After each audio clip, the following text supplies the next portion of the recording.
Umani ng iba't ibang reaksyon mula sa publiko ang bagong patakaran na nagbibigay ng civil service eligibility sa mga kwalipikadong opisyal ng Sangguniang Kabataan o SK na nakapagsilbi ng buong 1 taon o 3 taong termino o katumbas nito. Sa ilalim ng naturang polisiya, maaaring pagkalooban kasi ng civil service eligibility ang mga elected at appointed SK officials na nasa mabuting katayuan bilang pagkilala umano sa kanilang serbisyo sa pamahalaan at pamumuno sa mga kabataan. Kaugnay nito, sinabi ni Jameson Josue, isang estudyante na may tuturing na magandang hakbang ang naturang programa, subalit kinakailangan pa umano itong pag-aralang mabuti upang matiyak na magiging patas ito para sa lahat.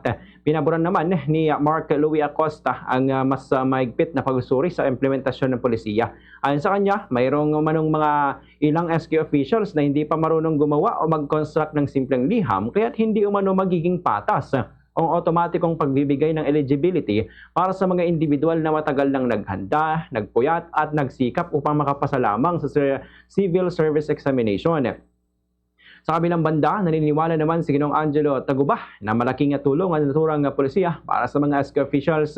Ayon sa kanya, maaari umano itong mahikayat ang mas maayos na pamumuno at higit pang mapabuti ang kakayahan ng mga kabataang lider sa paglilingkod sa kanilang komunidad. Ganito ang magkasunod na pahayag ni na Angelo Tagubah at Jameson Josue. Graduate naman yung SK. Maganda po siya para lalo na kapag hindi board course yung graduate ng SK. Yes, sir.